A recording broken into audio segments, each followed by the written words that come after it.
ተናትልን ተመልካቾቻችን ዜና በምልክት ቋንቋ ቀርባለሁ። ጠቅላይ ሚኒስትር አብይ አህመድ የላይቤሪያ ፕሬዝዳንት ጆሴፍ ኒውማን በካይን ተቀበሉ። ጠቅላይ ሚኒስትሩ በመልእክታቸው የነገ ብሩህ ተስፋ እየተሰራባት ወደምትገኘው ምድረ ቀደምት ኢትዮጵያ እንኳን በሰላም መጡ ብላቸዋል። በቆይታቸው እጅግ ፍሬያማ ውይይት እንደሚኖረን እምነት ነው ሲሉ ጠቅላይ ሚኒስትሩ ገልጸዋል።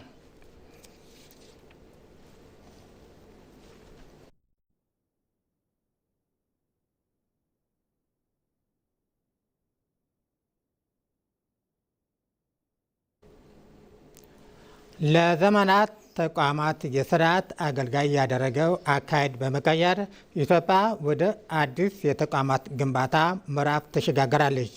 የመደመር መንግስት እየተገበረ የሚገኘው ሪፎርም ተቋማት ገለልተኛ፣ ብቁ የሆነው ለሕዝብ ጥቅም እንዲቆሙ እያደረገ ነው። በታሪክ ታይቶ የማይታወቅ ግዙፍና ጥልቅ የሪፎርም ተግባራት ከፖለቲካ ወገንተኝነት ነፃ በማድረግ የህዝብን ደህንነትና የሀገር ሉዓላዊነት እንዲሁም እውነተኛ ፍትህን በጽኑ መሰረት ላይ የመትከል ጠንካራ ተቋማትን የመፍጠር ጉዞ የጸጥታና ደህንነትን ጨምሮ ሌሎች ተቋማትንም ነፃ፣ ገለልተኛና ብቁ አድርጎ የመስራት ኢትዮጵያ ከዚህ በፊት ያልተለመደው አዲሱ መንገዷ ላይ ናት። ኢትዮጵያ በታሪኳ እንደ አሁን ያለ ሎ ኢንፎርስመንት ኤጀንሲ ገንብታ አታውቅም። ምንም ጥርጥር ያስፈልጋል።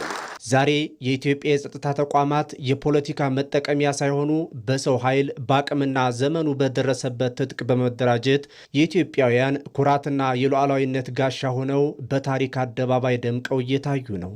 ዘመኑ የዲጂታል ስለሆነ ከዘመኑ ጋር እየዘመነ እንዲሄድ ለማድረግ ሰፊ ስራ ተሰርቷል። በቂ ነው ማለት አይደለም። ሰፊ ስራ ተሰርቷል። ትጥቃችን ከ7 ዓመት በፊት የነበረው አይነት አይደለም። እንዳለመታደል ሆኖ ቀድመው ባልተሰሩ የቤት ስራዎች የስርዓታት ስብራት ውርስ እንድናይ ያስገድዷል።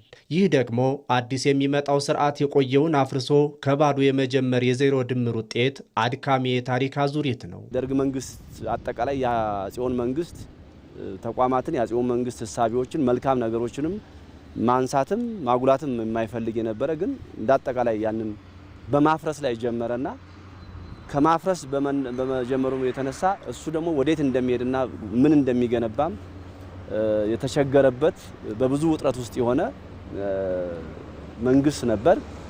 የኢህአዴግ መንግስትም ሲመጣ በስመ የመንግስቱ የመንግስቱ ኃይለማርያም ወይም የደርግ መንግስትን እሳቤና ድርጊቶችን በሙሉ በመጥራት የሀገርን የመንግስትን ተቋማት በማፍረስ እና በመቀየር ታሪካዊ ተቋማቶችን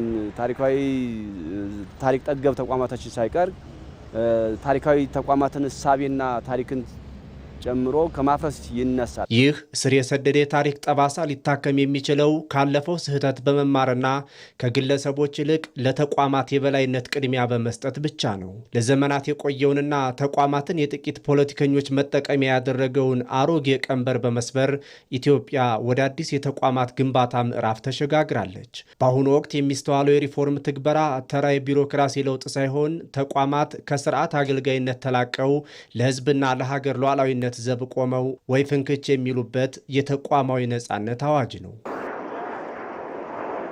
ዶክተር አብይ ወደ ስልጣን ከመጡ በኋላ ሰፋፊ ምርታ ያላቸው ለውጦች ተከናውነዋል። ለምሳሌ መውሰድ ከቻለን የፍትህ አካላቶችን መውሰድ እንችላለን።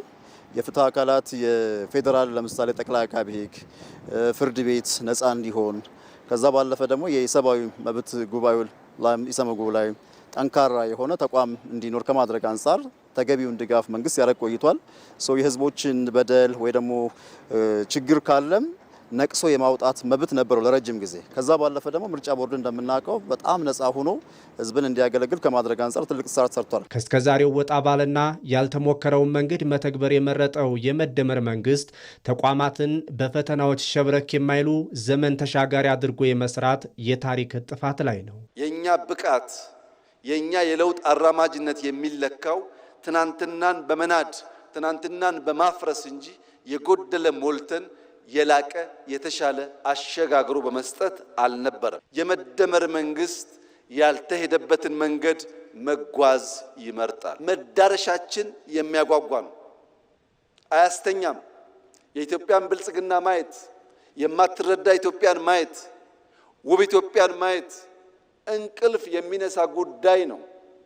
ይህ ጉጉት፣ ይህ ፍላጎት በታሪክ ካየነው ስብራት ወደምንፈልገው ራዕይ ለመድረስ እንዲሁ በዝላይ ብቻ ሳይሆን መንገዱን በትክክል መቀየስ ይፈልጋል። ኢትዮጵያ ከቁጭት ወጥታ ወደ ብልጽግና የምታደርገው ጉዞ የሚጀምረው ዛሬ በሚዘራው ጠንካራ የተቋማት ዘር መሆኑ አያጠራጥርም። ከእንግዲህ አይ ኢትዮጵያ የሚለው የቁጭት ድምፅ አብቅቶ ክብርና ምስጋና ለኢትዮጵያ ተቋማት የሚል የኩራት ጉዞ ሊያጎናጽፉ ቆርጠው በመነሳት ወደ ከፍታ የመዝለቅ መንገድ ላይ ናቸው። በመጨረሻም የዲሞክራሲ ስርዓት መገለጫ በሆነው የምርጫ ሂደት ላይ ዜጎች ንቁ ተሳትፎ ማድረግ ይጠበቅባቸዋል። ዜጎች ህገ መንግስታዊ መብታቸውን በመጠቀም በሰባተኛው ጠቅላላ ምርጫ በንቃት እንዲሳተፉ ባለሙያዎች ጥሪ አቅርበዋል።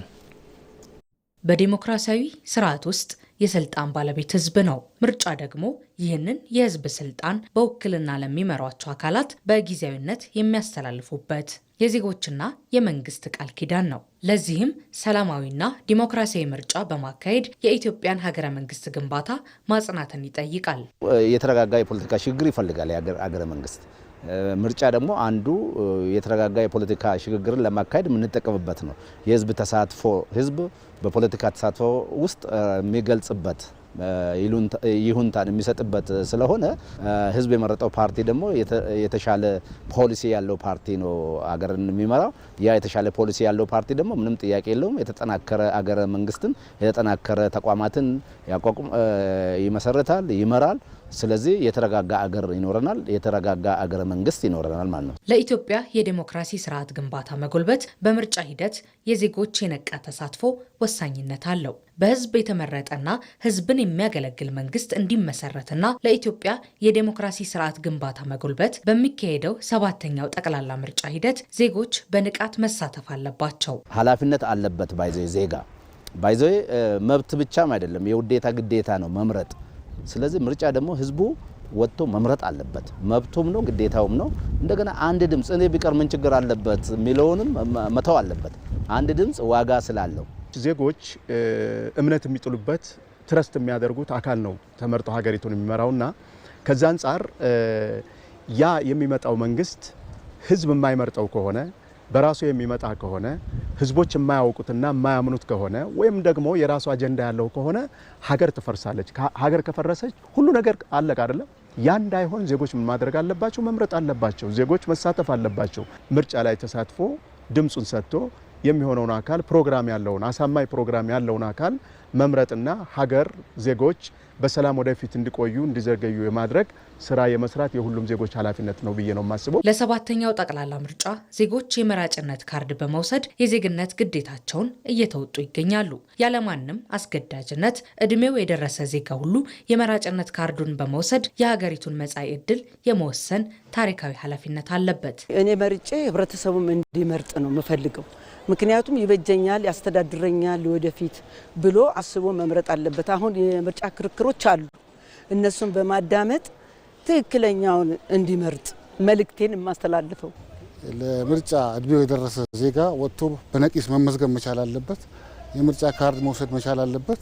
በምርጫ ዕለትም ደግሞ በትክክለኛ የሚፈልገውን አካል መምረጥ መቻል አለበትና ይሄ ለልማቱም ለሰላሙም አጠቃላይ ለማህበራዊ ለኢኮኖሚያዊ ልማት የሚመራውን አካል ለመምረጥ ካሁኑ አውቆ መዘጋጀት ያለበት ይመስለኛልና ከዚህ አኳያ እኔም እንደ ዜጋ ዝግጁ ነኝ፣ ለመምረጥ ዝግጁ ነኝ።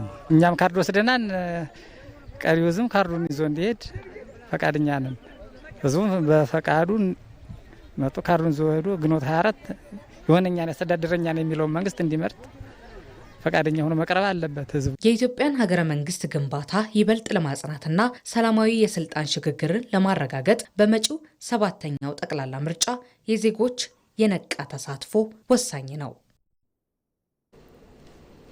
ዜናው አበቃ። ከቀሪ ፕሮግራሞቻችን ጋር መልካም ቆይታ።